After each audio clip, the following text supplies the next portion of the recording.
Hello friends, क्या आपके मन में ये सवाल पैदा नहीं होता है कि एक कंपनी, ईस्ट इंडिया कंपनी जो इंग्लैंड में बनता है, वो हिंदुस्तान में आके लगभग 100 साल या 200 साल हुकूमत करता है।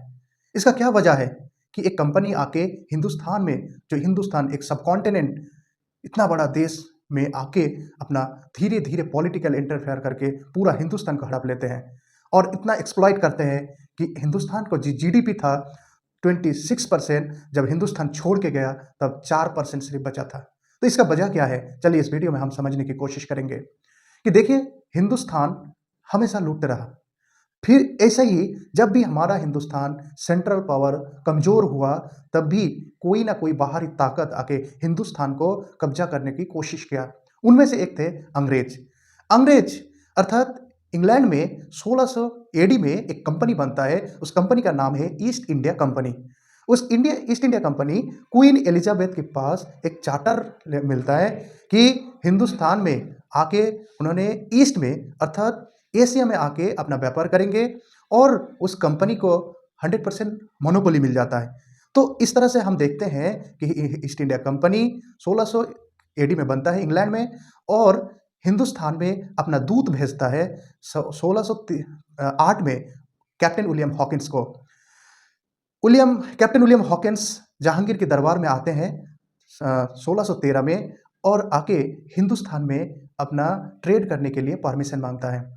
तो सम्राट एम्परर जहांगीर ने उसे परमिशन देते हैं और हमें देखने को मिलता है कि 1613 में सूरत पे पहले अपना फैक्ट्री इस्टेब्लिश करने को मिलता है। तो इंग्लैंड का ईस्ट इंडिया कंपनी का यहीं से अपना ट्रेड धीरे धीरे धीरे सब कॉन्टिनेंट में इस्टेब्लिश होता है।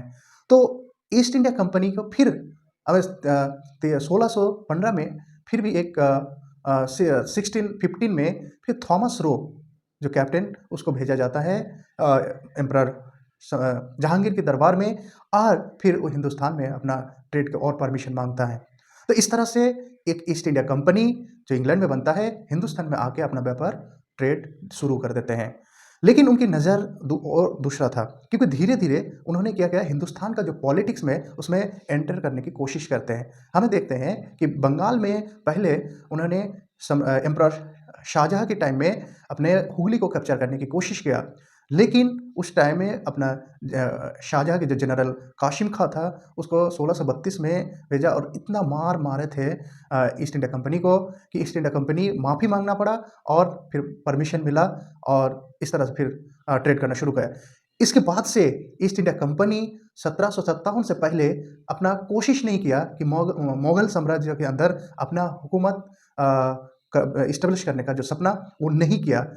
ये हमें देखने के साउथ में जाके अपना मैसूर और कहीं कर्नाटक और में पार्टिसिपेट करते हैं और वहीं से उसका धीरे धीरे पॉलिटिक्स में एंट्री हो जाता है इंडिया में। फिर फाइनली ये ईस्ट इंडिया कंपनी 1757 में आके बंगाल सिराजुद्दौला के साथ में जो पलासी के मैदान में जो जंग होता है उसमें रॉबर्ट क्लाइव की लीडरशिप में उस जंग को जीतते हैं और वहीं से ईस्ट इंडिया कंपनी का जो एक हुकूमत करने का जो उसका जो सपना था वहीं से शुरू हो गया। लेकिन उन्होंने कोई पॉलिटिकली पावर्स अपने हाथ में नहीं लिया। अपना जो पपेट थे इंडियन रूलर्स, उसको सिंहासन में बैठाया और अपना जो ट्रेड एक्टिविटी पॉलिटिक है उसको अपना फ़ायदा उठाते रहा। फिर वो जब उन्हें 1764 में जब बक्सर का जंग होता है उसमें ईस्ट इंडिया कंपनी फाइनली 1765 में जो दीवानी लाभ मिलता है वहीं से अपना टैक्स रेवेन्यू कलेक्ट करने का और जो सिविल मैटर इसमें एंट्री करते हैं बंगाल, बिहार, उड़ीसा के दीवानी मिल जाता है। तो इस तरह से उसका इंडियन एक्टिविटी में उसको एंट्री करने को मिलता है, क्योंकि इसका जो सपना पूरा हुआ था बक्सर की जंग में 1764 में कि कुछ टाइम में वो बंगाल के जो मीर कासिम, उसके बाद अवध के नवाब सिराजुद्दौला और मुगल सम्राट द्वितीय शाह आलम को इस जंग में हराया था और वहाँ से दीवानी लाभ मिल गया। तो एक तरह से ईस्ट इंडिया कंपनी का एक कॉन्फिडेंट बिल्डअप हो गया, क्योंकि देखिए 1762 में आके 1772 में आके 72 में आके उसको टू राइट्स मिल गया, एक दीवानी के साथ साथ निजामत। जो निजामत मतलब होता है कि एडमिनिस्ट्रेटिव, डे बाय डे जो एडमिनिस्ट्रेटिव एक्टिविटी होता है, ये दोनों पावर अपने हाथ में ले लिया। तो यहीं से शुरू हो जाता है ईस्ट इंडिया कंपनी का हिंदुस्तान में हुकूमत करना। लेकिन एक चीज़ कि एक कंपनी कंपनी का क्या है, उसका नज़र क्या रहता है, हमेशा प्रॉफिट कमाना। वो हर हाल में क्या करेंगे, प्रॉफिट कमाना चाहेंगे। उसका जो एक मोरालिटी है वो उस टाइम इस्तेमाल नहीं करते हैं। तो ईस्ट इंडिया कंपनी के पास जब अपना पॉलिटिकल और इकोनॉमी पावर आ गया, तो उन धीरे-धीरे इतना एक्सप्लॉइट किया हिंदुस्तान को कि हिंदुस्तान अ, बहुत शोषण किया गया था। लोग कोई खाने को नहीं मिलता था, पहनने को नहीं मिलता था। हिंदुस्तान के जो इंडस्ट्री है, हैंडलूम थे, जो इस इंडस्ट्री को बर्बाद कर दिया। तो इस तरह से इंग्लैंड ईस्ट इंडिया कंपनी अपना पॉलिटिकल एक्टिविटी में इतना शोषण किया लोगों को, और उसके साथ-साथ अपना जो डॉक्ट्रिन ऑफ लैप्स पॉलिसी भी अपनाया डलहौज़ी ने। धीरे-धीरे दूसरे किंगडम्स को भी हड़पना शुरू कर दिया, जैसे झांसी हो गया, नागपुर, सतारा, संबलपुर। इस तरह से जो रियासतें थे, वो रियासतें को अपने ब्रिटिश ईस्ट इंडिया कंपनी की अंडर राज में शामिल करना को शुरू कर दिया। तो लोगों को बीच में एक मतलब डर पैदा हो गया, और एक्सप्लॉइट भी कर रहे थे। तो धीरे धीरे धीरे हिंदुस्तान के लोग एक होने लगा, और एक टाइम में जाके हिंदुस्तान के लोग ईस्ट इंडिया कंपनी के खिलाफ जाके रेवोल्यूशन करना शुरू कर दिया। इसमें और भी एक बहुत बड़ा इंपॉर्टेंट था कि ईस्ट इंडिया कंपनी हिंदुस्तान में आके तो एडुकेशनल रिफॉर्म किया, जो मिडिल क्लास उभर के आया उसके लिए तो अच्छा हुआ। लेकिन इसमें रिलीजियस जो रिफॉर्म हुआ, उसमें क्या किया, अपना जो उस टाइम में हिंदुस्तान में सती प्रथा था उसको हटाया गया। विधवा विवाह को पुनर्विवाह विवाह में लागू किया, और सारे जो हिंदू इंडियन का जो रिलीजियस मैटर में जब इंटरफेयर किया ब्रिटिश, तो हिंदुस्तान को एक जो रिलीजियस पर्सन थे उसमें अंदर एक डर पैदा हो गया। तो इस तरह से जब पूरा हिंदुस्तान के आदमी सब, जो राजा महाराजा जमींदार और आम जनता सब मिलके एक खौफ पैदा हो गया, और इस इतना गुस्सा हुआ कि 1857 में आके हम देखने को मिलता है कि पूरा हिंदुस्तान एक ईस्ट इंडिया कंपनी के खिलाफ लड़ाई इसमें फाइट करते हैं।